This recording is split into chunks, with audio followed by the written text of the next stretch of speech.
you. We're going to go to questions. I recognize the member for Oshawa. Thank you very much, Speaker, and I'm glad to ask a question of the Minister regarding Bill 151. Infrastructure Ontario previously took over the property management of the Ontario Science Centre, and it failed to do necessary repairs. Infrastructure Ontario has been a bad landlord for the Science Centre. So why is the government making Infrastructure Ontario's role permanent and making them the landlord of more provincial treasures? Thank you. Good question. Good question. The Minister of Infrastructure for response. Thank you very much, Madam Speaker, and thank you to the member for the question. The member's question is false. First of all, does not reflect the realities. I apologize, Madam Speaker. Well, let me just speak to, number one, we've provided the Science Centre with funding for critical repairs, but the member opposite knows very well that this building is over 50 years old.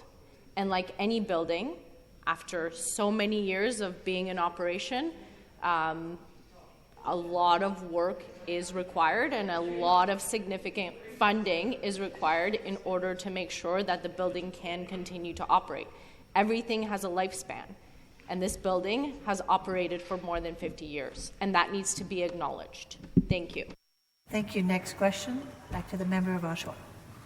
Thank you very much, Speaker, and I'll continue with the same thought process that if Infrastructure Ontario fell short as the landlord of the Ontario Science Centre because the maintenance work wasn't being done, that money wasn't being spent, it was being allowed to kind of fall behind in that regard.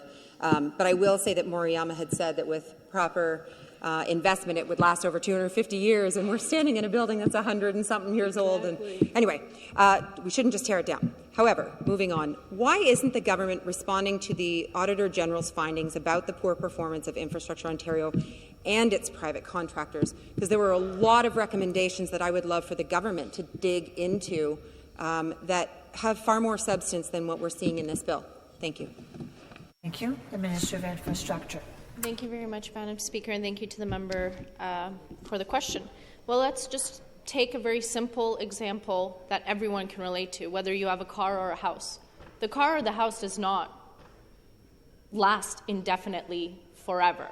The longer you have the house, the longer you have the car, the more and more and more money you have to spend to keep it operational.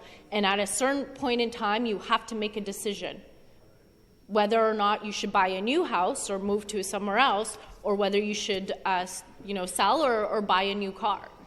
That is just how things work, because things don't operate for an indefinite period of time, Madam Speaker. And I'm glad the member raised the legislature that we are standing in today. In fact, a very hardworking staff member in the Whip's office just had his office flooded last week.